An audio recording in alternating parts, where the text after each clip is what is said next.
Bom, aqui também tem.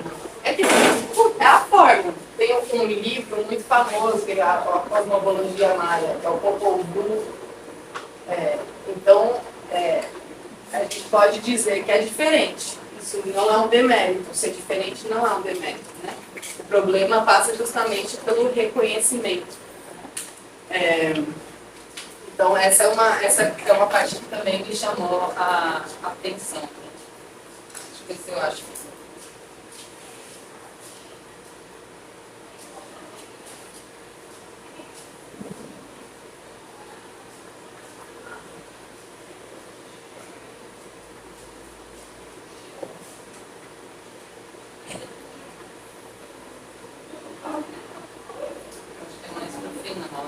Você está procurando esse trecho? Não, estou procurando um outro trecho que ele vai dizer, de certa forma, bom, tem vários trechos que ele opõe a cultura ao folclore. Né? Então, estou procurando um trecho específico em que ele diz, basicamente, assim, graças a Deus, assim, basicamente o que ele está dizendo, a colonização foi ruim, mas pelo menos possibilitou que a gente não sucumbisse ao folclore. Né?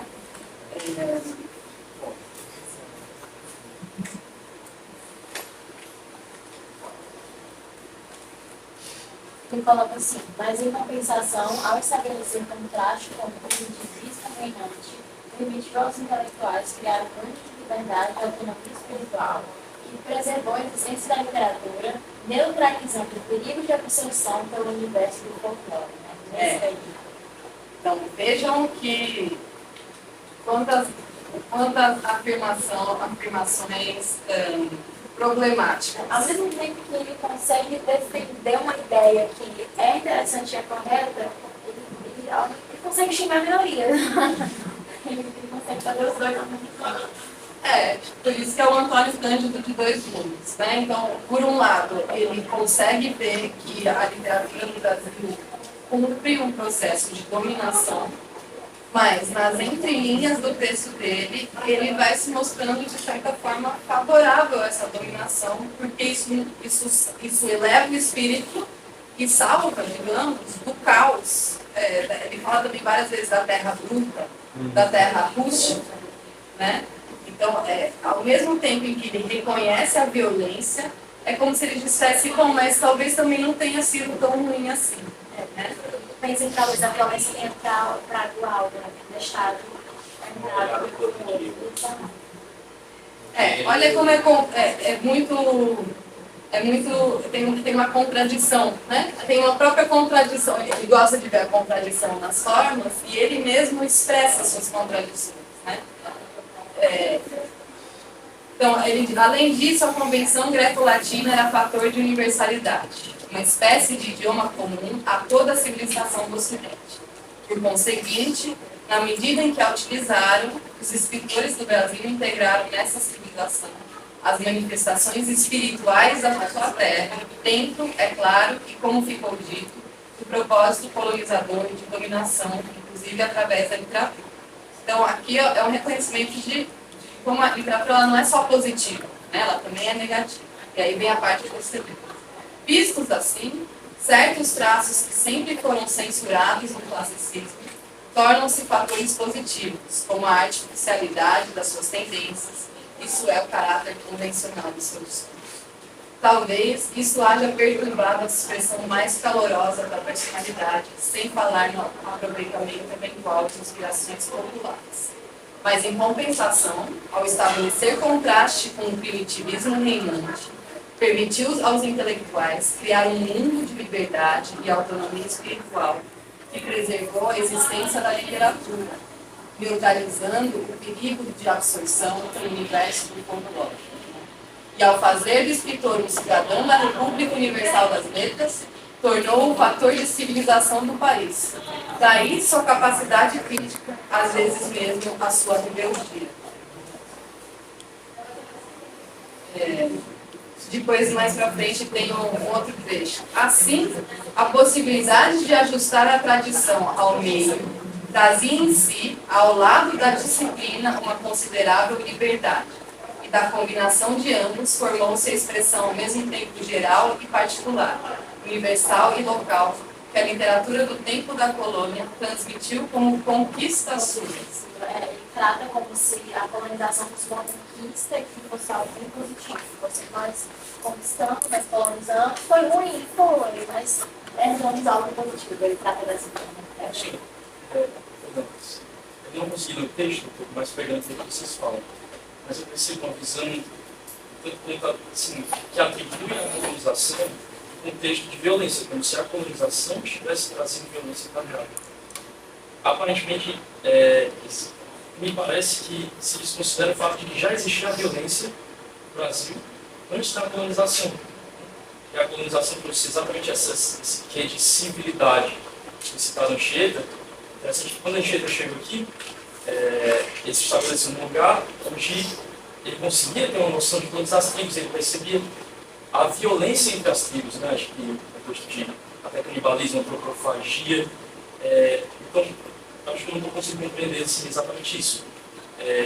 Se a colonização trouxe a violência, se essa afirmação nega que já existia violência antes aqui no Brasil e que a colonização trouxe a civilização.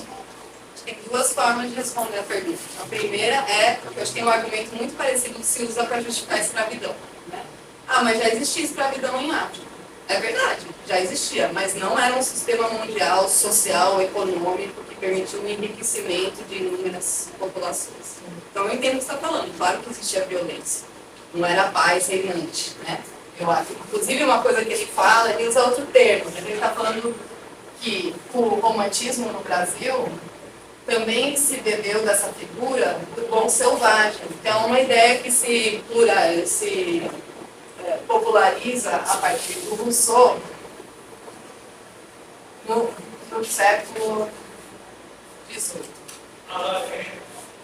A ideia de que o homem é bom, a sociedade a corrompe. Então, estão chegando as notícias dos indígenas e aí tem uma idealização, né? Como uma sociedade infinitamente pacífica. Então, você não está errado em dizer que havia violência antes, mas essa violência, ela não era racial, né? A antropofagia era cultural, era algo... Mas não deixa de ser cruel, eu acho. Eu acho que essa discussão ela é difícil, mas a gente pode encarar ela. Né? É a mesma coisa dos mais, sacrifícios humanos. A gente pode dizer, bom, é melhor um mundo onde não haja sacrifícios humanos. Sim, pode ser. Eu acho que até muitos indígenas, outro dia eu estava vendo uma entrevista com uma mulher no Xingu, e ela dizia que na cultura dela, gêmeos não eram bem vistos. Então, sacrificavam-se os gêmeos, né? Um dos gêmeos. E ele vai dizer, bom, a cultura do branco trouxe essa ideia de que a gente não deve matar as crianças e acho que isso é bom. Né? Isso é uma coisa. Agora, a outra coisa é uma violência estrutural e estruturante, que vai relegar todo um povo à subalternidade por séculos e até hoje. Então, dizer que a colonização civilizou ou trouxe a paz ou acabou com a violência, eu acho complicado. É só a gente olhar aqui para a nossa sala de aula. É só a gente andar na rua e ver quem está ocupando os espaços, né? Quais espaços estão sendo ocupados por quem. Isso é resultado de séculos e séculos de história. Então, isso não significa dizer que antes era muito bom, né? Mas isso também significa dizer que os próprios indígenas não poderiam ser donos da sua própria história. Ou seja, eles mesmos, assim como a civilização europeia, ao longo dos séculos, não poderiam, em função das violências, das guerras, irem criando mecanismos próprios para irem solucionando esses problemas. Né? Porque a Europa também tem séculos e séculos de guerra. Achei outro trecho polêmico aqui. Achei um trecho meio polêmico aqui. Ele fala assim: na sociedade puramente estratificada, submetida à brutalidade de uma dominação baseada na escravidão, se de um lado os escritores intelectuais reforçaram os valores impostos, puderam muitas vezes, de outro, usar a ambiguidade do seu instrumento da sua posição para fazer o que é possível nesse caso, dar a sua voz aos que não poderiam nem saberiam falar em tais níveis de expressão. Isso. Tem a coisa dos níveis também, né? Então, o Kant ele não nega que há uma expressividade. Mas essa expressividade está no lado do folclore. Unilateral, é uma expressividade que não vê os dois lados. E aí qual que é o pressuposto dele? Então acho que isso também a gente, aí, pra gente voltar para a literatura, então, Ele é muito ambíguo. ele é amigo, mas eu acho que isso talvez sempre acontece quando a gente tenta salvar a literatura acima de tudo. Né? Porque veja que ele não vai dizer que a colonização foi boa, ponto. Ele vai dizer que a colonização foi boa de certa forma, porque criou uma literatura que permitiu a criação de uma espiritualidade A autenticidade também. que se oponha à realidade bruta,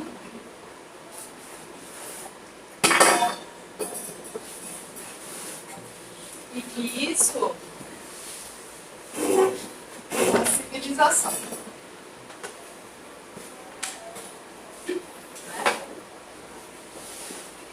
Me parece que o nó está um pouco na literatura. Talvez Como se a seja. literatura, como se a literatura servisse de arma de poder, né? Assim, sobrepondo a uma tradição não escrita ou não Isso. catalogada de uma certa forma.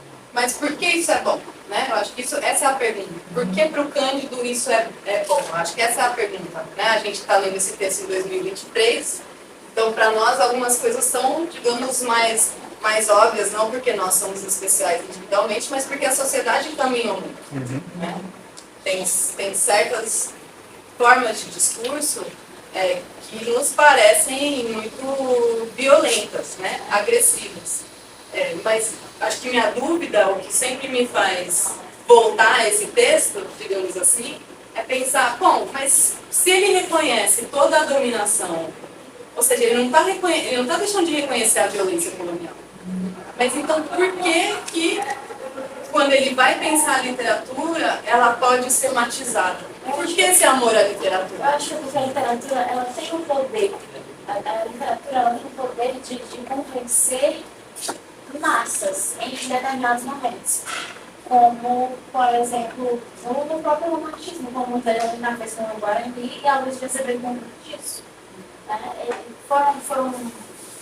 Foi uma literatura que, para a época, foi importante, ainda é importante, e conseguiu, não é nem que seja convencer, teve o poder de espalhar aquilo, porque o índio, o Guarani, foi o herói. Né? E se você pegar na época dos jesuítas, não era visto como um ponto que precisava ser colonizado, civilizado. Então, eu acho que ele defende a literatura porque a literatura é importante, não como forma de domínio, mas como forma de expressão e convencimento. Talvez eu acho que tem tido. Desculpa. Ela fala de convencimento das massas, só que dificilmente as massas vão ler o que é escrito. Meu avô, eu considero ele um homem muito inteligente, só que ele não sabe ler nem escrever. No município onde eu cresci, 60% da população é analfabeta. Não tem nem analfabetismo funcional. Então eu creio que esse convencimento das massas ele se dá através da diluição. Então, José de Alencar, qualquer pessoa que escreva, ela escreve para a elite, não para as massas. E a massa dilui para a população no geral.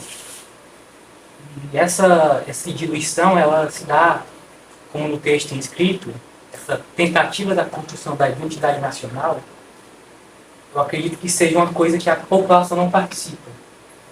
Se não participando, essa identidade ela é embutida na nossa mente. E a gente só aceita. A gente aceita, mas aceita com os pedaços. Então, por exemplo, você anda aqui pelo Benfica, você vê vários prédios históricos. Você anda pelo centro, você vê vários prédios lindos. Você anda pela periferia, você vê blocos quadrados. Não tem um apreço pela estética, porque não é preciso ter estética, é preciso sobreviver. Então, eles tentam aproveitar cada metro quadrado para fazer o mais uso que se tem. Eu acredito que a literatura é da mesma forma. Tenta embutir na elite esse pensamento, a elite passa para a massa e vai chegando aos pedacinhos. Exato. Dentro dessa lógica de formação nacional, era muito importante criar uma unidade entre a classe dominante. Porque era essa unidade entre a classe dominante, que eu acho que assim, o ponto do Cândido, o que o Cândido quer mais que tudo? É isso, os brasileiros no seu desejo de ter uma literatura própria. Então, para ele, tudo isso que acontece, se serviu para formar um país independente, e um país independente se faz, sobretudo, ele chega a dizer isso, pela formação de uma classe dominante crítica, mas crítica a quem? A metrópole, né? Crítica, então, não necessariamente ao seu próprio lugar de dominação, mas a sua relação de subserviência à metrópole, né? E é criando essa classe dominante que vai se criar um Brasil independente e, potencialmente, um Brasil, uma literatura também autônoma, né? Que foi aquele trecho que você leu, que fala da autonomia. Né? Mas também vamos tentar colocar isso num contexto histórico. Né? O que está acontecendo nos anos 60 no Brasil? A gente também tentar entender por que isso. Né? Não para justificar, mas para complexificar um pouco a nossa leitura do texto. É de 66 o texto original dele, né? Nos anos 60, tem no Brasil, sobretudo dentro do marxismo, uma teoria que se chama desenvolvimentismo.